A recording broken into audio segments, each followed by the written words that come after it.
So now I shall bring up on stage our first speaker for this evening, hailing all the way from the cold, dark south, Singapore. A white man in Singapore called Joe.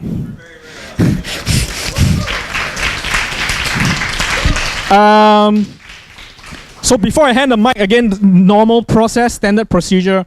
We try to cap each talk at 18 minutes. That's called the pulse checkpoint. Basically, pulse checkpoint is, again, like I said just now, we used to get like rookie speakers and stuff. The pulse checkpoint gives you, an audience, an opportunity to tell the speaker, yes, your stuff is awesome, amazing, orgasmic, please continue, or yeah.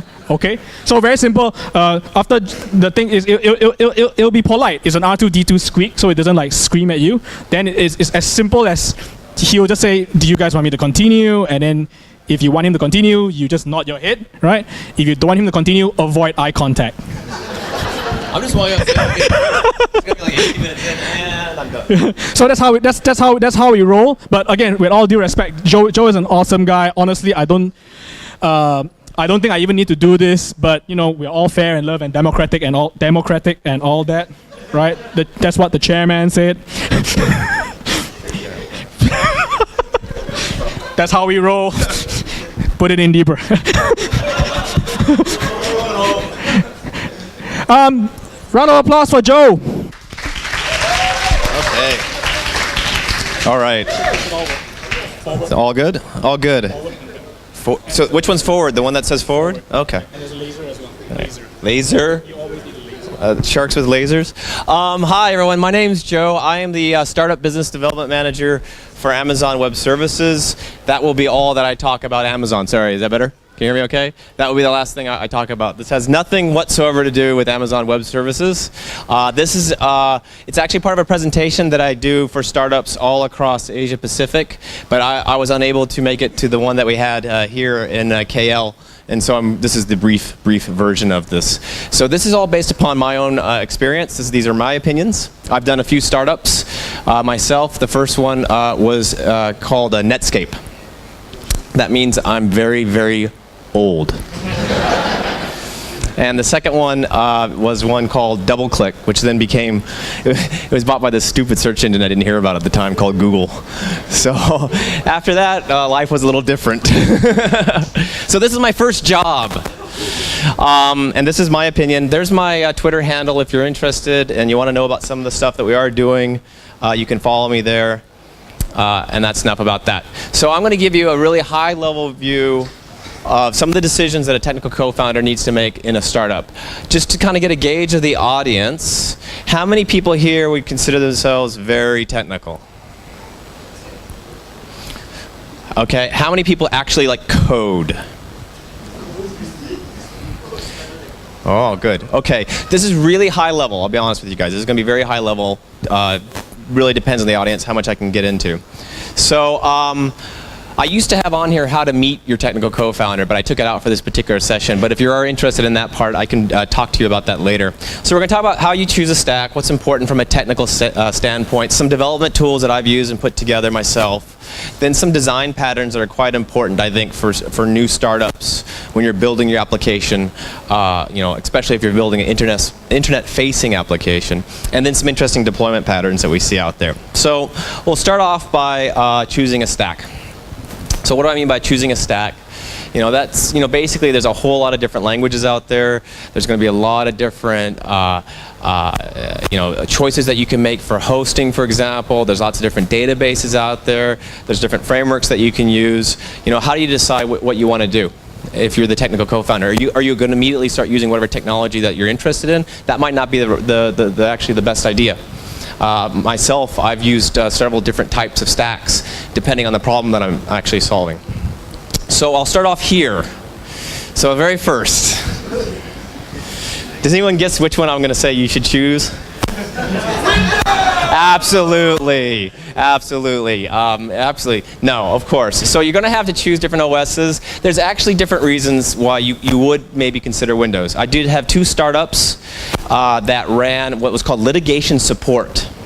And what litigation support is, it's basically based on the economic idea that Americans will sue other Americans. I made a lot of money on that one. But it's interesting about that is the input into the system that we were using. They were actually, it was kind of like a data information system. The input was all based upon Microsoft Office. And in that case, it made a lot of sense to use Windows. And I actually went and I became a certified Windows programmer and C# programmer and all that kind of stuff, and I drank the Kool-Aid. But unless you're out there on an outlier, and I will say this honestly, go open source, right? And I think most of you are going to do that anyway. So open source, rule number 1, open source first, unless there's something compelling. Okay, so let's see. I'm going to make a prediction here. We've got lots of different languages to choose from. There's no better way to get in a fight with a bunch of programmers than to pick one. But how many people here are going to be, so with Node.js, we had two or three guys? All right, that's good. Ruby guys? PHP guys? Yeah, PHP is very big in KL. Python guys? You guys are the smartest guys in the house. No. Ooh. Okay, so there's lots of different reasons to choose different languages, okay? Obviously, if you do something very specific to solving something in the Microsoft world, the .NET language will make certain sense, right? It's static, though, and the thing is with Microsoft, right, you're going to pay for that whole ecosystem all the way through. Because I, as a Microsoft developer, have to pay Microsoft the rights to be a Microsoft developer. That means when I write a tool that you want, I want you to pay me. And that's going to triple, throughout the whole ecosystem. There's going to be a payment involved. So what about Java? Any Java programmers here under 40? It's okay. It's okay. Just Larry Ellison loves you. So Java, has its ups and downs. It has some really good documentation, big developer community, a lot of enterprise features. Python. Right? Very dynamic language, free, very big in the scientific community. I do a lot of my own work in Python. Ruby, also really good documentation for learning it. Easy to support. Has had some known scaling limits. There are some good case studies about that. PHP. You know what I like about PHP? PHP has both the best programmers in the world and the worst. I mean, like if you're a .NET programmer, you're like the worst and the best. And like Python's kind of like, PHP is like, I'm the best guy in the world. I should never be allowed to touch a computer again. I mean, it's because it's just so open, right? And there's a lot of bad code out there, and that's just one thing you have to think about with PHP. So, horrible to awesome. Node.js. I don't like JavaScript, guys. I'm sorry. I'm so bad at it. IE 6 came out, my life went to I used to work with Brendan Eich. He invented JavaScript in 10 days. That's what you based your career on, guys. The guy got drunk 10 days later. Look what I made! Everything's global! Interesting thing about Node.js, though, and I talked to our guys. We have a lot of Node.js SDKs at Amazon. It's actually the only one of these languages that was built for the web. Everything else is adapted. And so you get some interesting things with Node.js. You actually get an event-driven architecture that runs in the back end, which is pretty cool. But it's newer, and there's not a lot of stuff out. So which one do you guys think is the best language to use for your startup? Spaghetti. PHP? Who's going to get it right? Does anyone know what I'm going to say? Who's going to guess what I'm going to say? Huh? Whoever guesses gets my Pebble.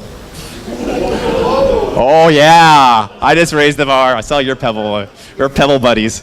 Pebble buddies! Well, first you're going to want to look at the developer community. These are some decisions you're going to make, right? Very big in KL is PHP people. You talked about cost. Wuhan talked about cost for developers. Look at your problem space. Are there libraries built to deal with your problem space? Think about scaling, but don't worry about it. So what? Ruby doesn't scale to 100 million people on one computer. At that point, you're doing pretty good. Don't worry about it right now. So the answer is you pick the language that actually allows you to iterate the fastest. That's the most important thing. Nothing else matters. If you got a great community of PHP people here, and they're willing to be your technical co-founder, he's like, I want to use PHP, and this guy can build you a mad, MVP in a week, that's a great choice. If you wanted to use Scala, because Scala is cool and it runs in the JVM, and there's 4 people who know Scala and they live in Berkeley, that might not be the best choice. How about frameworks? Big thing about frameworks is if you roll your own database, nobody cares. I wrote a great OR layer the other day. That's awesome. I wrote my MVP and got funded. Oh, that was a better idea. Okay, use one. Always stand on the shoulders of giants. Don't reinvent the wheel if it works for now, right? Don't, pick something, make sure you got your database done. Automate as much as you can. How about databases? I bet we got some strong feelings about databases. I did put Mongo in there. What am I missing? Yeah, a few different ones. So you got some choices with your databases. Obviously, in our world, in the startup world, a lot of MySQL, a lot of Postgres if you're doing geo. Some concern with MySQL because it's under new management. With a company that maybe is not that interested in giving away software that has more lawyers than programmers. So you've got a few choices here. Generally what I see, MySQL's been quite strong, but Postgres is starting to make some inroads. I'm going to say actually go hybrid in your model. I'm going to put that out there. Some people will disagree with me, but some people say, no, I'm going to use only NoSQL. Nope, I'm going to go with SQL. Most of the startups that I see, the really big ones whose architectures I know that run on top of us, like the Foursquares of the world and all this, they're using a hybrid. So use SQL for freebies. Use it for managing your users, your transactional data, your framework that already does it. Don't write new stuff into it. Use NoSQL for your simple name value storage stuff, your non-transactional data. Boy, this is going to be a hard one that I'm going to push for. So choosing a platform. Do you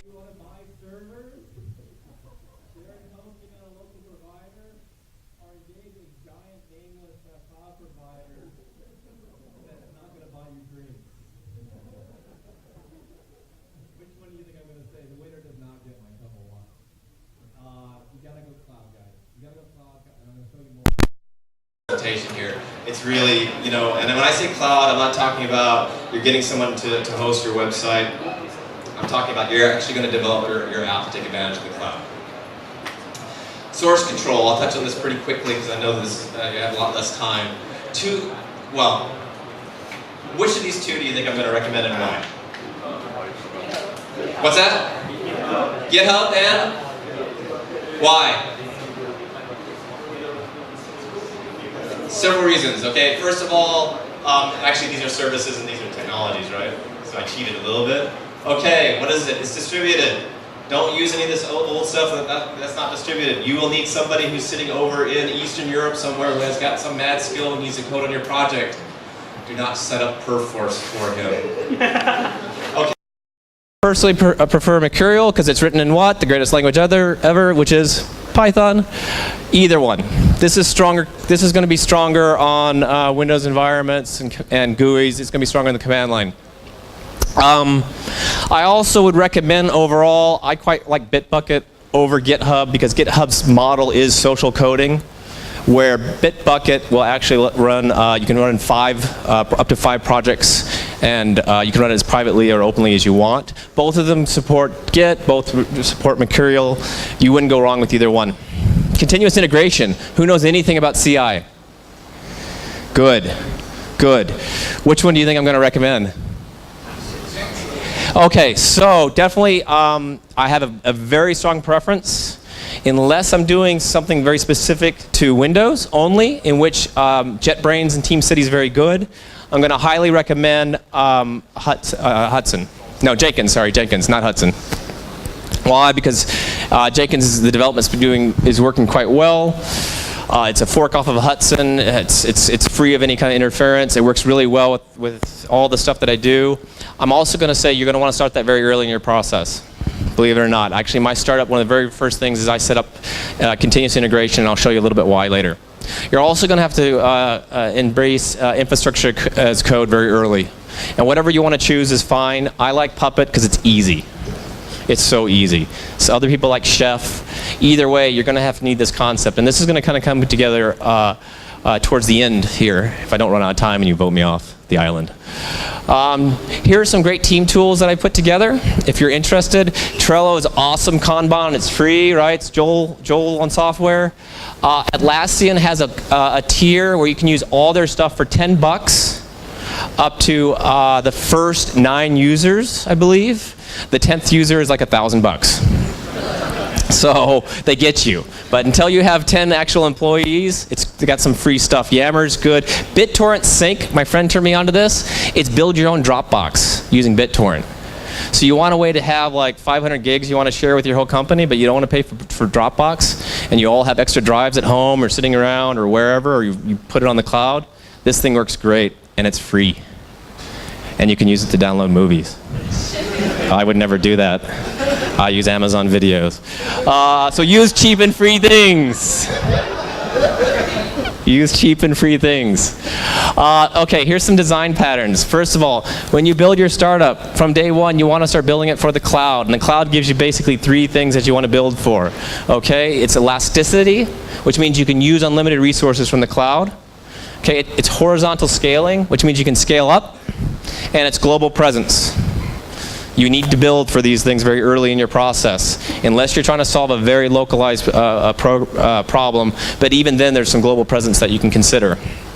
So rule number 10, from the very beginning, I want you to build for the cloud, and I want you to consider 3 things when building for the cloud. So the first thing is automation and bootstrapping. Everything should be automated. If you have people doing stuff, you're not going to scale. Okay, Pinterest, 7 people, $1.5 billion. They're not getting up in the middle of the night to see who's posting, their cat pictures. It's all automated. Loosely coupling. This means you're going to build an architecture that'll scale out. Okay, like Vimeo, for example. They got machines that are doing transcoding and other machines that are doing uploading. And managed services. My last startup that I sold was out of Australia. It got purchased by a company before I came to Amazon. Very first thing I did was use Amazon's relational database service. Is there any DBAs here? Any DBAs? Okay, good. God, I hate setting up databases. Oh man, what a pain. And is your startup, are you backing up your database? No, I don't feel like backing up my database. Oh, use managed services. It's like, oh, there's a whole database, it's done, it's backed up. When I delete it, I can restore it. Use it like crazy. Okay, how am I on time? Okay. Oh, it's here. I guess I could use the timer. Okay, so I'm going to show you some different design patterns. Oh, I'm good. Cool. Okay, so this is what your architecture, regardless of really what you're doing, as long as you're building an internet type startup, this is very high level. This is how it has to work, okay? I'm telling you, this is the straight truth. Everything goes into what?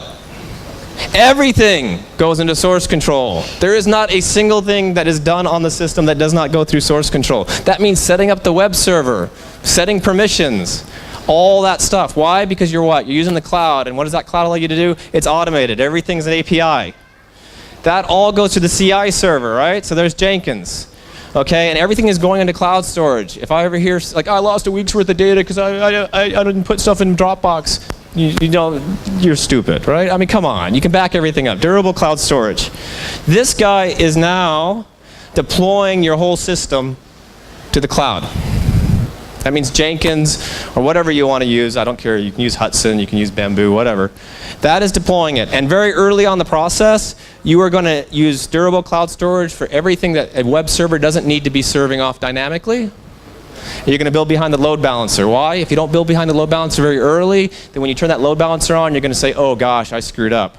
Things are bouncing around, I can't scale. It's very easy to turn on the load balancer early. Everything's in source control. Everything's automated. What's going to happen then, this is your stage and test environment. This then becomes your production environment. Okay? It all gets pushed through the CI server. Here's where you, very early on, your beta 1 release. I want you to have 2 web servers. I want you to have a load balancer. I want you to have your whatever your state system is up. This should be backing itself up. And I want you to have all your static stuff sitting off in some cheap, durable, highly available cloud storage. Always deploy with the CI server. That's rule number 12. It should be doing everything. There should be no human involved. And the cool thing about it is, because everything's in source control, the CI server can now roll out your 1.0 architecture. It can deal with hot standby here. You're going to have 2 databases running. And then this is all going to come together. I'm going to show you how all this comes together. Can I have like 30 more seconds? Am I okay? And Janet's calling. Hi, it's Wuhan's phone. Oh, okay. I'll just go find him. Hold on. Can someone get Wuhan? His mother's calling. Okay, so my last 30 seconds. Here we go. Here's how it's all going to come together. Why I want you to use the API. Here you go. Oh, by the way, you're in trouble. Okay, super sauce. Here's why I want you to do everything this way. This is going to be really cool. Come on.